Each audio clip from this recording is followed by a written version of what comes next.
The Daniel Jones era of New York Giants football is officially over. He was released this morning by the Giants. He is cleared waivers, and now he is free to sign with another team, whichever that may be. We'll tell you where I think the landing spots could possibly be.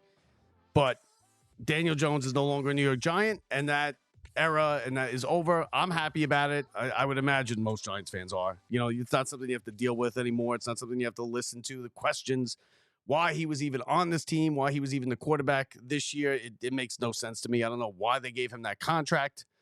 I think they did the right thing with Saquon, but I would have never given Daniel Jones this contract, and it's going to now hamper the Giants as they are on the hook. They have a bunch of dead money, $40 million next year, $22 million the year after that, on the books, on the cap, and you know it is what it is. But now they can officially move on. And listen, it was a failed experiment, right? It was a bad pick. I tell you time and time again, when you miss on the quarterback, it's going to cost you 6, 7, sometimes 8 years. This is going to cost the Giants 8 years because they went 6 with Daniel Jones or 5.5, whatever it may be. And then they are going to have to now draft a quarterback and hope that works, right? That's got to work. If that doesn't work, then it's going to be another 5 or 6 years. And around and around we go.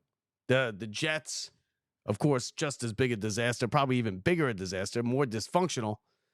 Rex Ryan was on, I believe, a podcast or something, and he really wants to be a coach of the Jets. He really wants to be the coach of the Jets. And we're going to play for you a recording on what he said on this podcast about being the coach of the Jets. And listen, for a 2-8 and a 3-8 team, the Jets and Giants are making a lot of news here.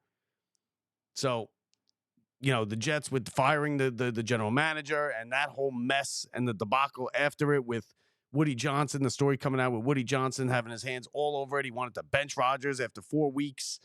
Listen, these are two dysfunctional football franchises right now in this city. The Giants are a legendary and original franchise. They have the history and everything like that, the Super Bowls, the rings, but they are just as dysfunctional almost as the Jets. The Jets don't have the history, so they get it a little worse as far as the criticism goes because they don't have Super Bowls that we remember. The last Giants quarterback before Daniel Jones won 2 Super Bowls. So it's not like it's still somewhat fresh, still somewhat in the near past. But as far as the Daniel Jones era goes, listen, I've been telling you forever, don't draft. If you're not a basketball team, don't draft someone from Duke, right? Don't do it because it doesn't work out. It's the second failed Duke quarterback we've had on the Giants. Dave Brown, years and years ago, of course, being the first. Daniel Jones, 24, 45, and 1 is his record as the Giants quarterback. 1 playoff win. He went to the playoffs that 1 year. Him and Dable, they had an excellent year. I don't know how they did it. Smoke and mirrors or what it was. Everything just kind of aligned for the Giants during that year. They went to the playoffs. They won the playoff game on the road in Minnesota, and then they went and got shellacked by the Eagles in Philadelphia. But they went to the playoffs. Jets haven't been to the playoffs in 14 years, and it looks like it might be another 14 years the way they're going. So. Listen, it's over. I'm glad it's over. I think most Giants fans are glad it's over, right? I mean, if you tell me in the comments, are you glad it's over? You got to be, right? If someone is not, please tell me and explain why. Now, I heard a lot of talk that he might get signed. He gets signed by the Cowboys and he'll play against the Giants on Thanksgiving. Is that a possibility? I suppose it's a possibility. Is it a likelihood? No. I don't think the Cowboys, why sign him, right? Why are you going to bring in Daniel Jones? You're going to get a full house on Thanksgiving. People going to be, everyone's watching already on Thanksgiving because there's nothing else to watch. It's not that they're not going to sign him. Why bring him in? Their season's already lost. There are a couple teams that I think could possibly use Daniel Jones. Maybe the Raiders going forward next year. Maybe because the Cowboys don't need him next year. They have Dak Prescott. They're not going to need a quarterback. The Colts could possibly sign him. They could be, that could be for the rest of this year.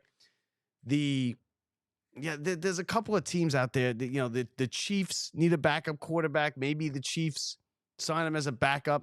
He probably wants to go and start somewhere, but that might not be on the table.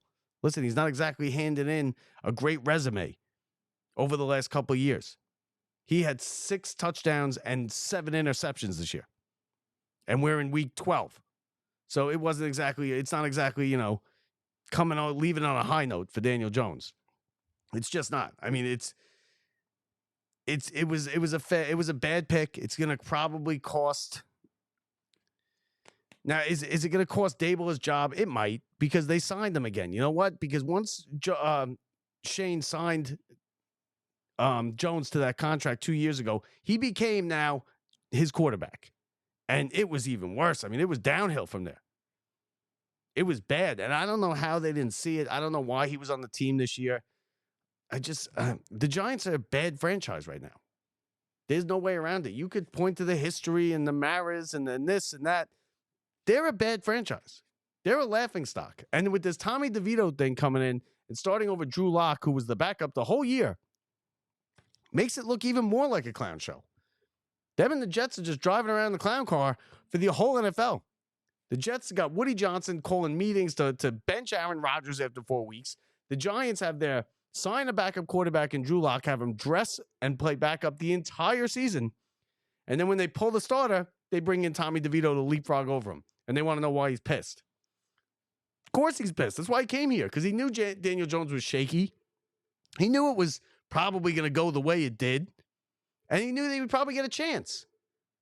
So he signed it as the backup. He was told he was the backup. He was the backup the whole year.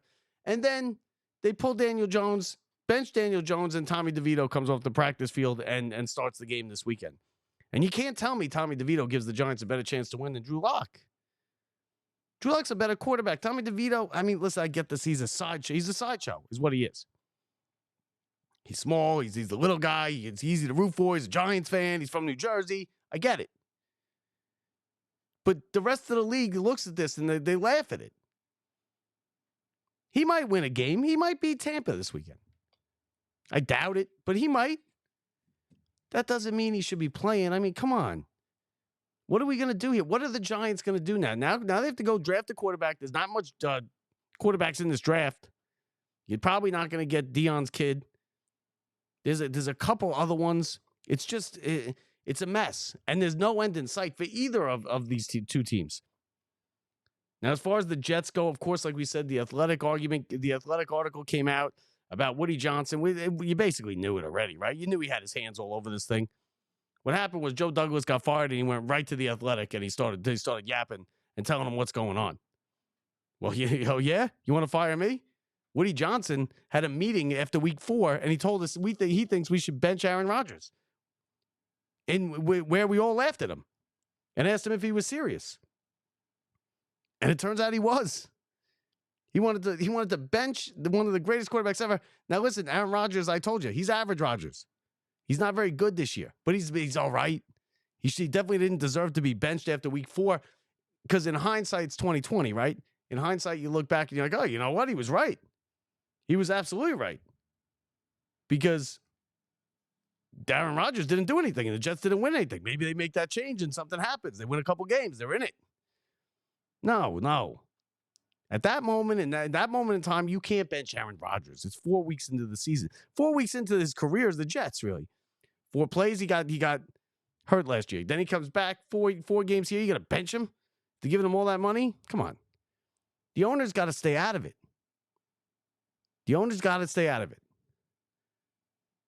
And the Jets, you got Rex Ryan. Listen, give Rex the job, right? What's there to lose? Here's what Rex Ryan said on a podcast, I believe it was, just yesterday, about the Jets coaching job. So I blow it up. We're going to blow the opponents up. There's way too much talent on this team to play the way we've been playing, period. And how hard can you get a guy to play? That's the thing. Like, nobody's seen a team going to play the way as hard as this team's going to play in the future. Trust me, if I'm the guy. Trust me. And that's going to be it. That's what's going to separate me from all these other guys you're going to bring in. You know, your Grudens, your whoever, whatever. Give me a break. They ain't New York Jets.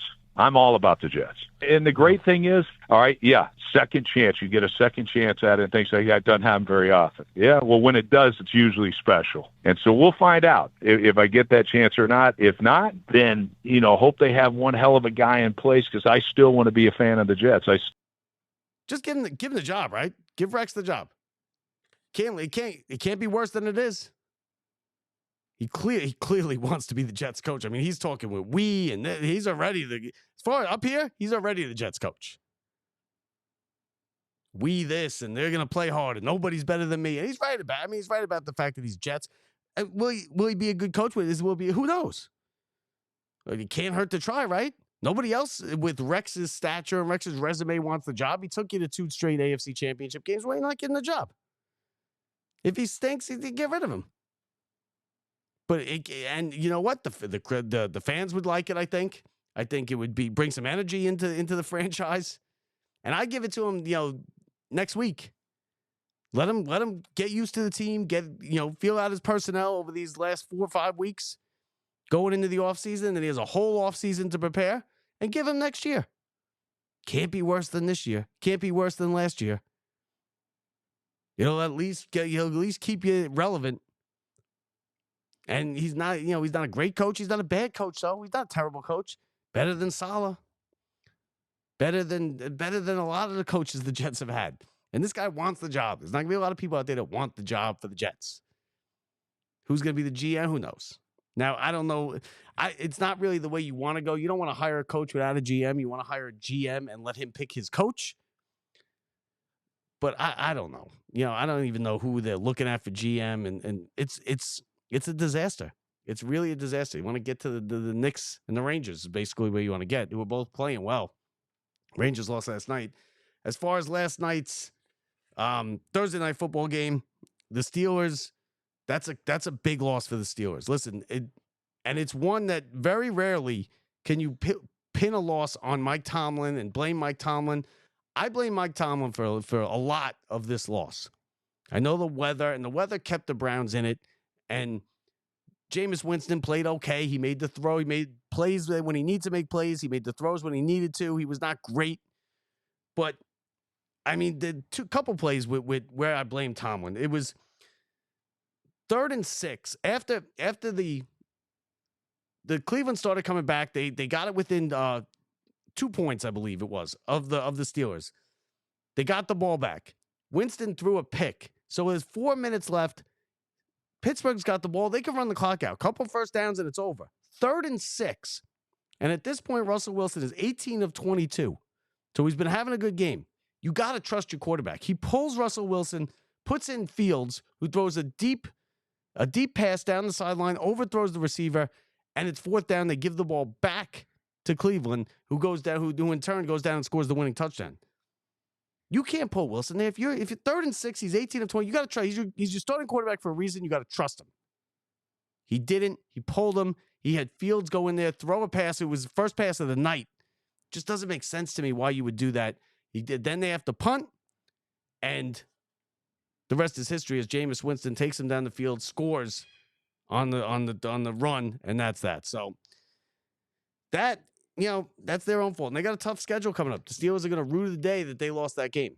So that's going to do it for us. Thanks for watching. Thanks for listening, everybody. Don't forget, rate, review, and subscribe. Big day for the Giants. Daniel Jones out. Rex Ryan wants the job. We played the tape for you. That's going to do it for us. Thanks for listening. Thanks for watching. From the Brian Gunzel Studios, I'm Bob Walters. See ya.